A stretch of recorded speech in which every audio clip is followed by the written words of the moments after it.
આમ જો ને તો કુદરતે સટ્ટાક દઈને આપણને એક તમાચો મારી દીધો છે. આપણે એટલા સ્પીડમાં દોડતા હતા, આપણને બધું કે આપણને કોઈની જરૂર જ નથી.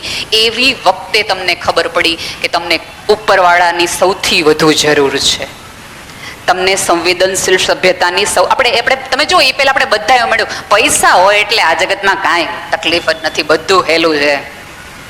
પ્રસંગોમાં જ્યારે કોકારે સંબંધ બગડે ને એટલે સ્ત્રી એવું કે ભાઈ એવું સંબંધ ન બગડે, આપણા ઘરે દીકરી છે, કાલ સવારે પ્રસંગ આવે તો કઈ વાંધો ન આવે. એટલે તરત જ એ પુરુષ એવું બોલે, પૈસા હોય ને એટલે બધાય આવે, ઊભા થઈ જાય. પહેલી વાર આપણે જોયું કે તમે લાખો ને કરોડો ખર્ચવા તૈયાર હતા, પણ તમારી વ્યક્તિને ઉપાડવા માટે કોઈ આવવા તૈયાર નહોતું, એને સ્પર્શવા માટે પણ કોઈ અડવા તૈયાર નહોતું. અને આમ જુઓ તો આપણે બધા ચૂઝન ફ્યુ છીએ.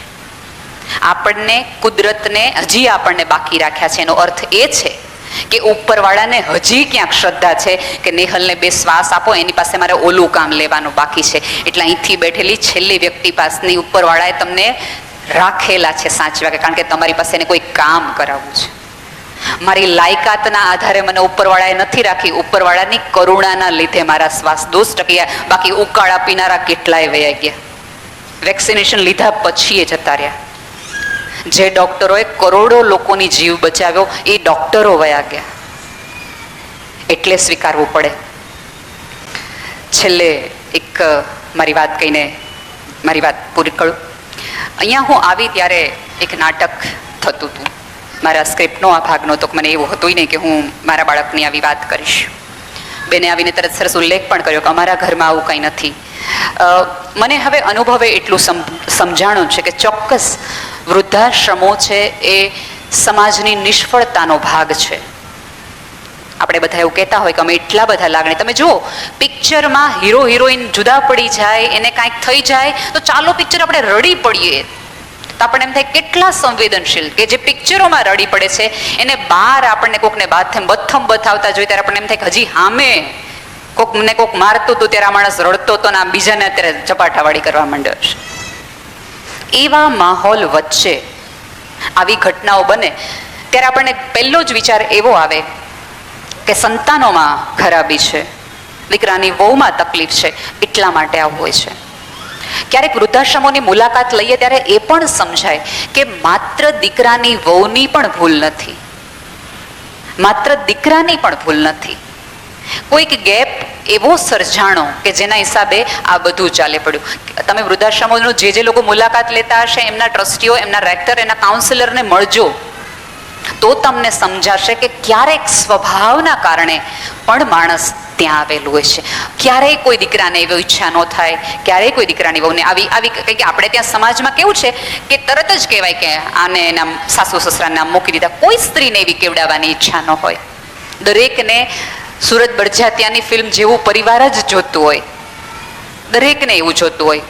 કોઈ પણ સ્ત્રીના લગ્ન પહેલાના એના દિવસો જોતી બહુ પ્રેમથી એવું કહેતી હોય મારે સરસ મજાનો પતિ હોય, એ મારી સાસુ હોય, એ ઓફિસેથી આવે, આવા જ દરેકના સ્વપ્ન હોય. સાથે ન રહી શકવાના કારણો વ્યક્તિગત હોય છે અને ક્યારેય કોઈ વ્યક્તિ અને આપણે ત્યાં ટેવ એવી પડી ગઈ છે કે ગાડી ભટકાય સાયકલ સાથે તો વાંક ગાડીનો વાળાનો જ હોય, સાયકલ વાળો તો પવિત્ર માણસ, એ ભૂલ કરે. આપણે ત્યાં એક ગેરસમજણ થઈ ગઈ છે કે નાના હોય હંમેશા ખોટા હોય, ખરાબ હોય, ભૂલ કરતા જ હોય, એ લોકો મુફ્ફટ હોય. ક્યારેય આપણે આપણાથી મોટા લોકોને, હું એવું નથી કહેતી, કોઈ છાવરતી નથી આવી પ્રવૃત્તિને, પણ અમુક સમાજની ગેરસમજણો છે એ પણ આપણે વિચારવી જોઈએ. અને તટસ્થતાથી કહું તો લોકો એવું કે વૃદ્ધાશ્રમો બનવા જ ન જોઈએ, તો દીકરા દીકરીઓ રાખવા જાય, એક એવી સમજ છે કે સમાજમાં વૃદ્ધાશ્રમ હોય જ નહીં તો ક્યાં મૂકવા જાય.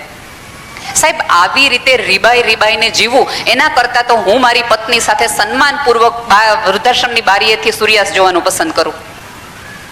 સરસ મજાની એફડી અત્યારથી હું એવી ન કરાવી રાખું, દીકરા રાખે તો બહુ મજાની વાત, પ્રેમથી રહીશું. બાકી અમે રોમાન્સ 40 વર્ષે નહોતો કરી શક્યા, 70 વર્ષે કરીએ. આપણે ત્યાં એક એવી ગેરસમજણ થઈ ગઈ છે કે તમે વૃદ્ધ થાવ તો તમે પિક્ચર ન જોઈ શકો, તમારે મંદિરે જ જવું પડે. તમે વૃદ્ધ થાવ તો તમારે વ્હાઇટ, બ્લુ અને ઓફ વ્હાઇટ આ 3 જ કલરના કપડાં પહેરી શકાય, તમારે પિંક, યલો તરફ તો જોઈ પણ ન શકાય. તમે વૃદ્ધ થાઓ તો તમારે માત્ર સત્સંગની મંડળી કરીને હરિદ્વાર ને ઋષિકેશ જ જવાય, તમારે મસૂરી ન જવાય. તમારે સેલ્ફી માત્ર ભગવાનના ફોટા સાથે જ મૂકી શકાય, તમારી પત્ની સાથે ફેસબુકમાં ન મૂકી શકાય. આવી એક ગેરસમજણ અને સ્ટિગ્મામાં આપણે વૃદ્ધોને બાંધી દીધા છે. એમાંથી પણ છોડાવો. તમારું યૌવન હોવાનું, તમે જીવતા છો એનું સૌથી પહેલું મહત્વ એ છે કે તમે રેડ સાડી લ્યો તો મરૂન કલરની સાડી તમારી સાસુ માટે લ્યો, તમે ડાર્ક બ્લુ લ્યો તો નેવી બ્લુ પપ્પા માટે પણ લઈ શકો. યાર, એને પણ એ જીવવાની ઈચ્છા એ મુંજારા પીડામાં છે. કોઈ ઉંમરે આ કરાય ને ન કરાય એવા કોઈ શાસ્ત્રોના નિયમો નથી. જ્યાં સુધી ડોક્ટર તમને એમ ન કહે તમે ગળ્યું ન ખાય ત્યાં સુધી એને ખાવા દો ને. સ્વાદ હોવો. યાર, આપણી સભ્યતાએ તો ક્યારેય કોઈ દમન શીખ્યું જ નથી. આપણી સભ્યતા સંસ્કૃતિમાં માત્ર ઉત્સવો ને રંગો જ હતા. ખાઓ પીઓ ને જલસા કરો એ આપણું સૂત્ર છે. તો વાત મારી એ વૃદ્ધાશ્રમ વાળી હતી. હું મંદબુદ્ધિના બાળકો સાથે કામ કરું છું. મારી શાળામાં એક હંસાબેન કરીને બેન છે, અમારે ત્યાં જ અમે એને કામ આપ્યું છે. એમને 2 દીકરાઓ.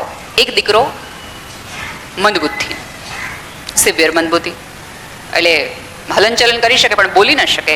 બોલી ન શકે એટલે રાડો પાડે, ક્યારેક મિસબિહેવ કરી દે, અને એને તમે ચીડવો તો એ વધુ ચીડાઈને તમને લાફો પણ મારી દે. એ પ્રકારની એના બિહેવિયર પ્રોબ્લેમ. એટલા માટે મારી દે કારણ કે તમે એને ચીડવો છો એટલા માટે, બાકી કરે નહીં.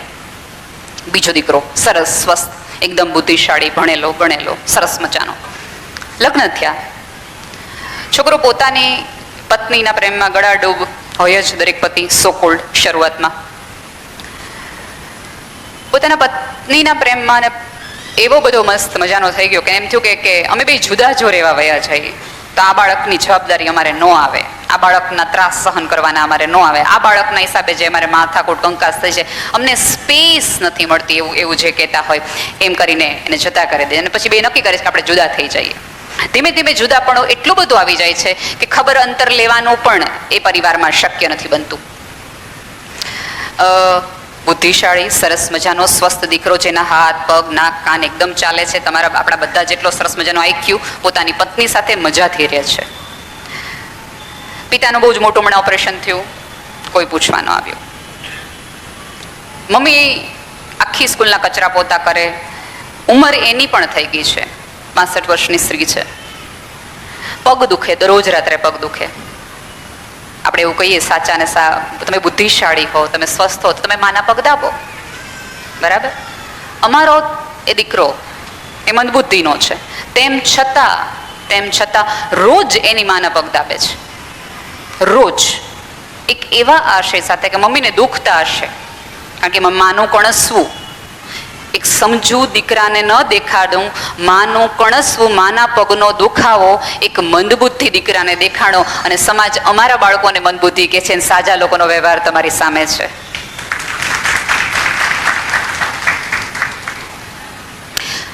મારા વાલા, દરેક દુખાવા એક્સરેમાં આવતા નથી, અને જો આવતા હોત તો આટલી બધી પીડા ન હોત. લેબોરેટરીમાંથી તમે લોહી કઢાવીએ, આપણે તો મપાવીએ તો ડૉક્ટર તમને એવું કહી શકે કે આમાં શુગર કેટલું છે, તમે કેટલા સંવેદનશીલ છો, એવું આજ સુધી જગતની એક પણ લેબોરેટરી કહી નથી શકી. પણ જ્યારે આવા કોવિડ સેન્ટરોમાં 75 લોકો આવી રીતે આટલા દિવસ સુધી, 4 મહિના સુધી કામ કરે, ત્યારે આપણે કહેવું જોઈએ કે એમની નસોમાં લોહીની સાથે સંવેદનાઓની પણ અવરજવર એટલી બધી છે. હું હંમેશા કોઈને પત્ર લખું, કોઈ એવો માણસ હોય તો એક છેલ્લે એક એવી લાઈન લખું કે તમારી સમજ, તમારી પ્રજ્ઞા અને તમારી સેવાનો ચેપ આખા વિશ્વને લાગે. આપણા નસીબ ખરાબ છે કે આપણે એવી સભ્યતાઓ ઊભી કરી છે કે શરદીનો ચેપ લાગે, કોરોનાનો ચેપ લાગે, ઉધરસનો ચેપ લાગે, ટીબીનો ચેપ લાગે, એડ્સનો ચેપ લાગે, કોઈનામાં રહેલી નક્કર સંવેદનાનો ચેપ આજ સુધી મળ્યો નથી. ચેપ તો એવા સાહેબ લગાવવા જોઈએ.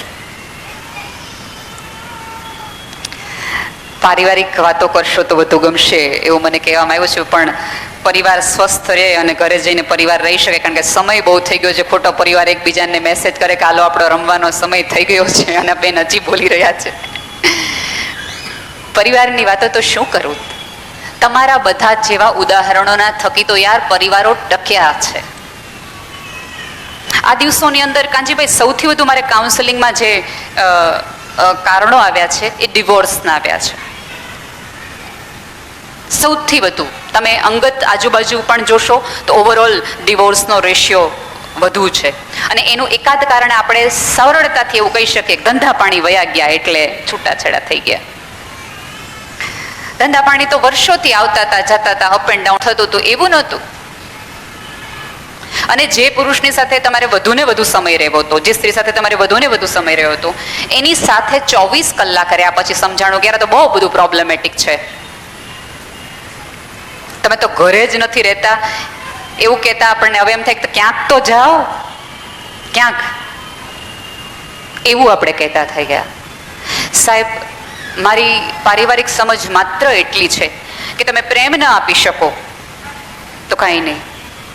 પ્રેમ કરવો બધાના કદાચ આવડતની વસ્તુ ન હોય અથવા એક્સપ્રેશનની ન હોય, પણ તમારે કોઈને સન્માન આપવું હોય, તમે સન્માન આપશો કોઈની હાજરીનું, કોઈના હકારનું, કોઈના નકારનું, કોઈની દુઃખનું, કોઈની તકલીફનું, તો 100% એ વ્યક્તિ તમને પ્રેમ કરતી થઈ જશે. તમે જો ઘણી બધી વખત આપણે એવા દાખલાઓ જોઈએ કે પ્રેમ એક બે વ્યક્તિ વચ્ચે બહુ હોય, ઘણા બધા એવા ડિવોર્સ થઈને આપણે એમ થાય કે એ વચ્ચે બહુ સારું બનતું હતું, કંઈ વાંધો જ નહોતો, ફેસબુક ઉપર તો બહુ પ્રેમ કરતા હતા, રિયલ લાઈફમાં એવી કઈ તકલીફ હતી? તકલીફ માત્ર ને માત્ર સમજની હતી, સન્માનની હતી. સન્માન કરતા તમે જ્યારે ક્યારેય ટૂંકા પડો છો, ઓછા પડો છો, આપણે ત્યાં તકલીફ એ છે કે મારીથી ઉપર હોય તો હું સન્માન આપું, એ સત્તાની દ્રષ્ટિએ, ઉંમરની દ્રષ્ટિએ અથવા તો પૈસાની દ્રષ્ટિએ.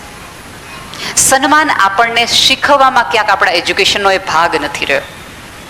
તમે જો પહેલા આપણે ટીચર્સ કોઈ બાળકને તુકારે ન કહેતા, તમે આવ્યા બેસી જાઓ, આમ કરો, આમ ન કરો.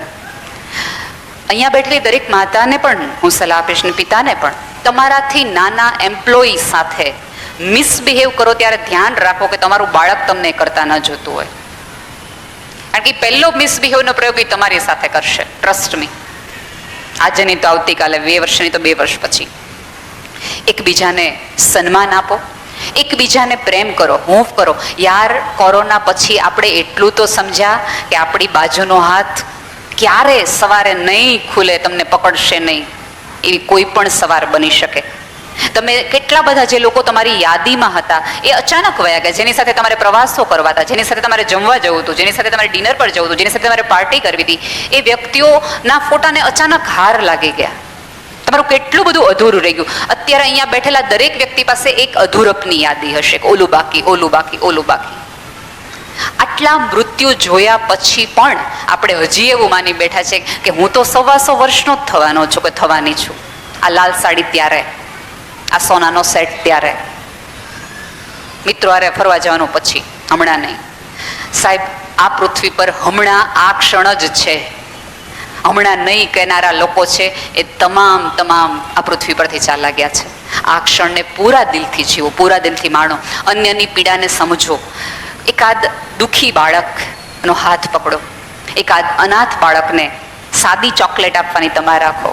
એકાદ વિકલાંગ વ્યક્તિ ઢસડાઈને જતો હોય તો તમારી સંવેદનશીલતા એની સામે સડસડાટ પસાર થઈ જવામાં નથી, એને એક હળવી સ્માઇલ કરીને કેમ છો દોસ્ત કરીને પસાર થવામાં છે. એક વૃદ્ધની લાકડી બનો, કોઈકનો હોંકારો બનો. સાહેબ, સંભળાવા વાળા આ જગતમાં ઘણાય છે, સાંભળવા વાળા કોઈ નથી. કોકના સાંભળવા વાળા બનો, કોકનો હોંકારો બનો. તમારી જાતને પ્રેમ કરો અને અન્યને પણ પ્રેમ કરો. Thank you.